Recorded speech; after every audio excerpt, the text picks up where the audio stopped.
fé que nós temos, a fé que nós tratamos, é uma fé inteligente. É uma fé que não funciona na base da emoção, na base dos sentimentos. É uma fé prática. É a fé racional. É a fé de Deus.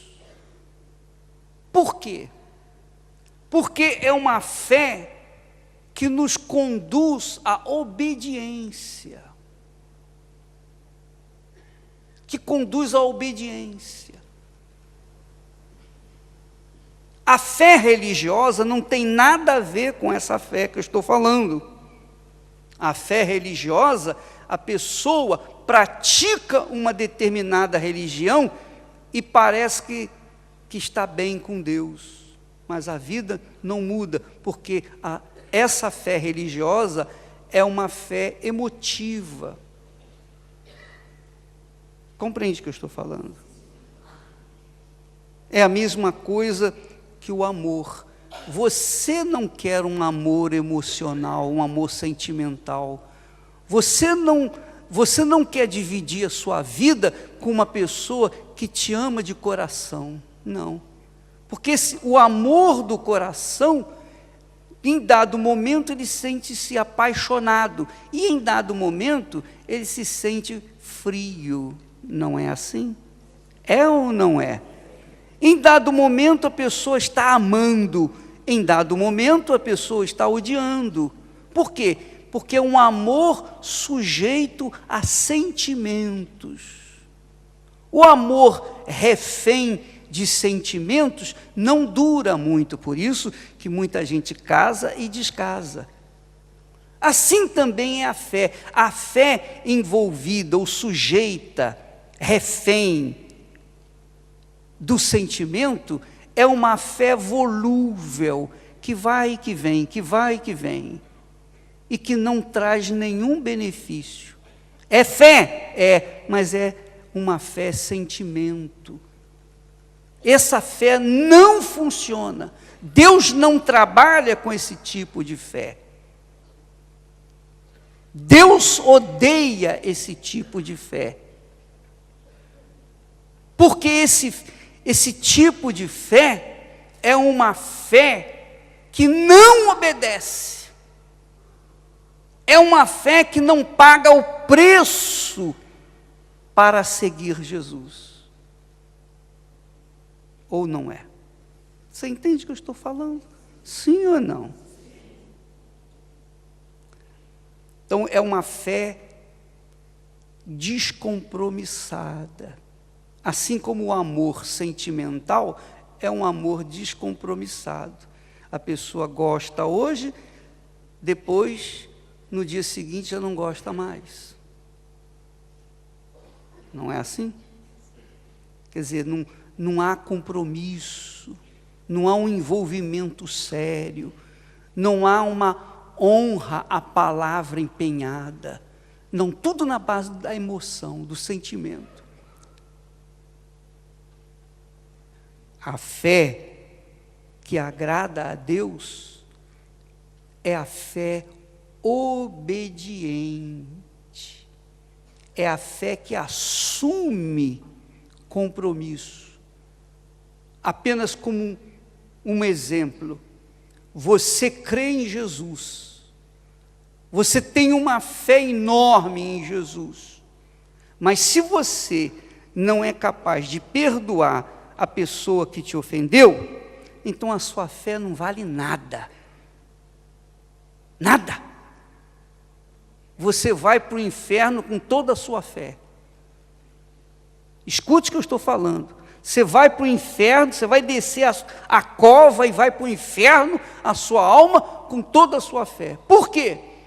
Porque não é uma fé comprometida com a verdade. Amém? Então,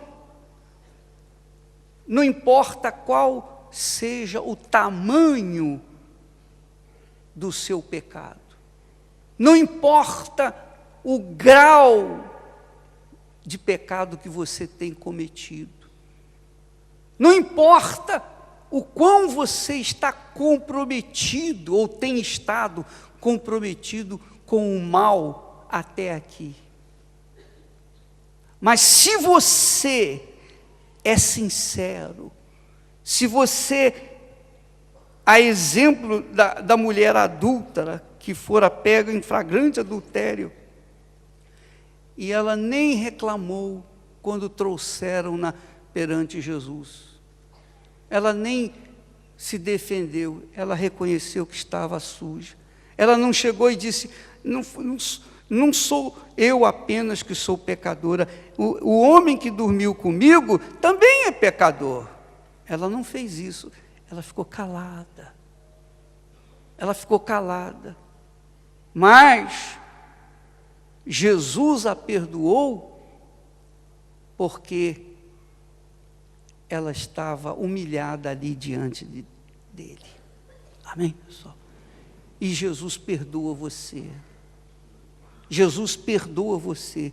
Mas porque Ele perdoa você, você também tem a obrigação de perdoar aqueles que te ofenderam. Porque se Ele perdoa você e você não perdoa os outros, então o perdão dele não funciona na sua vida. Então, a vida da pessoa depende da sua fé. A fé de uma pessoa depende da sua boa consciência. Boa consciência, consciência pura. Eu sei que nenhum de nós é perfeito, mas quando nós estamos vivendo em comunhão com Deus, que é a fé comprometida, que é a fé inteligente, então nós sabemos que em Jesus nós encontramos sempre o perdão dos nossos pecados. Amém? Todas as noites eu faço a oração, ó Jesus, perdoa-me, assim como eu tenho perdoado aos meus devedores.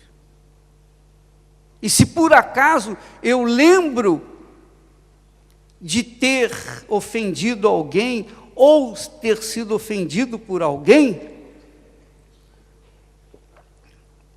então eu peço, ó Deus, perdoa essa pessoa, guarda essa pessoa, abençoa essa pessoa que me ofendeu, abençoa essa pessoa que me odeia.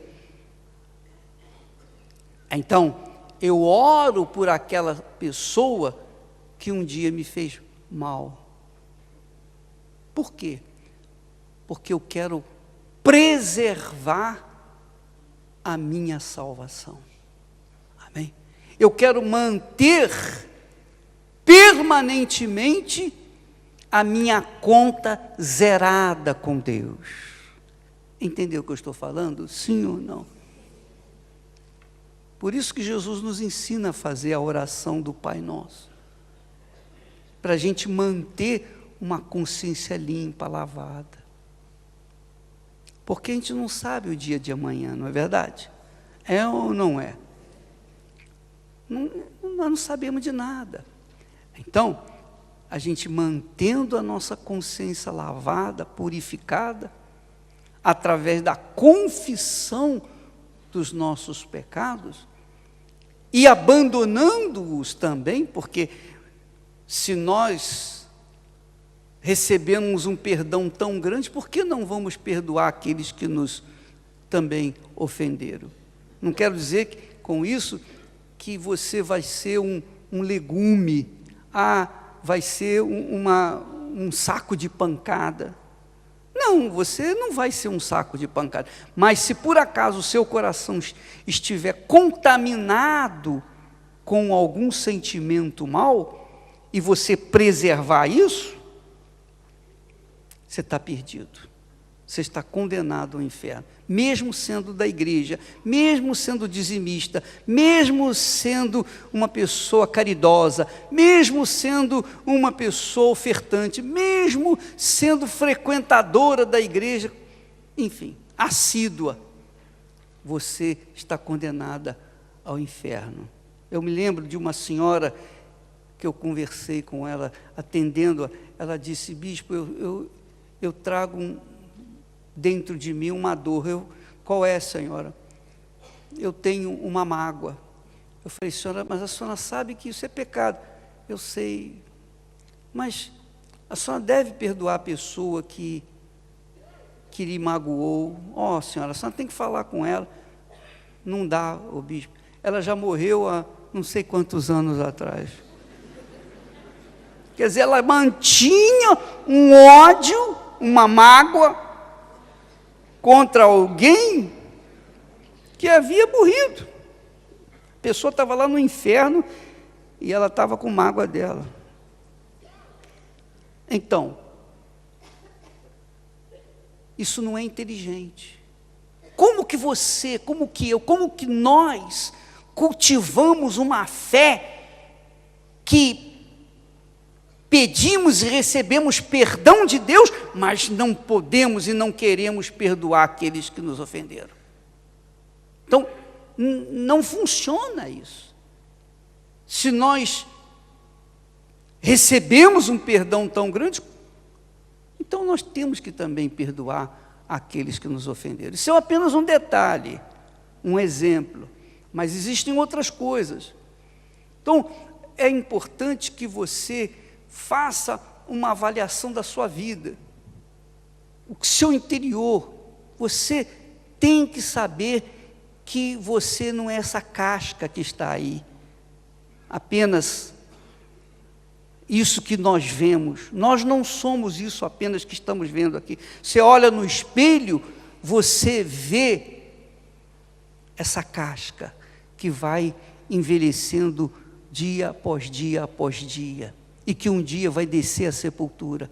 Não, dentro dessa casca, desse corpo, existe um outro corpo, invisível. Você não consegue ver o seu espírito, ou consegue? Você não consegue ver a sua alma, consegue? Não. Mas a sua alma vê através dos seus olhos. Amém? Se você é cego, você não consegue enxergar, ainda assim a sua alma está lá. É ou não é? Se você não consegue falar, a sua alma está lá. Você não consegue falar, mas está lá a sua alma. Não é assim? É ou não é? A nossa alma usa o nosso corpo para falar, para exprimir.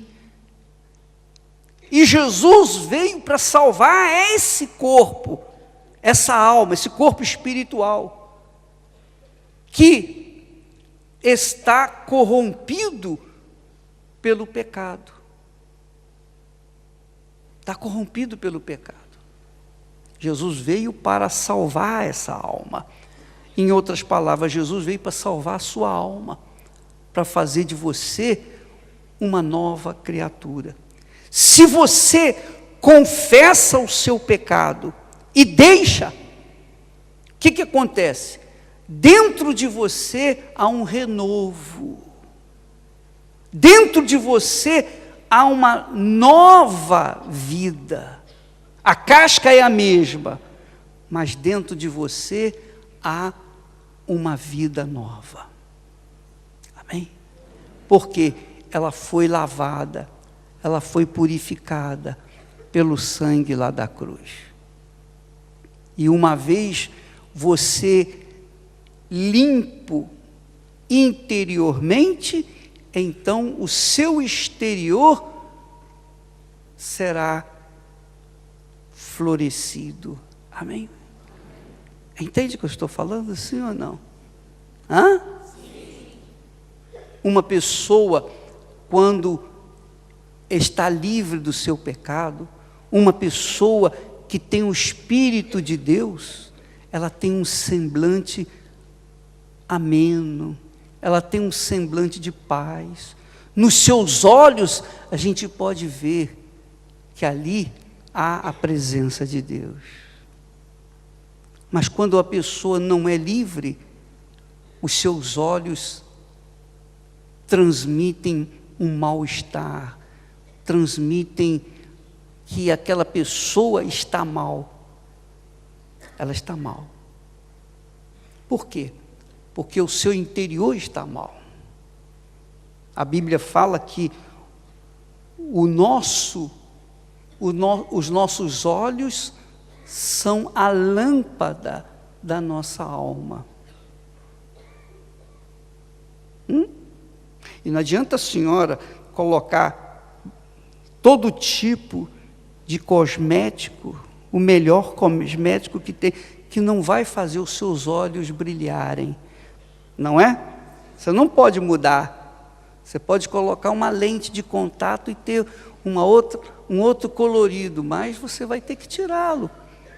Tirar essa lente de contato. Você, quando aproxima-se do altar de Deus, você tem a chance de ser lavada, purificada, para transformar-se numa nova criatura.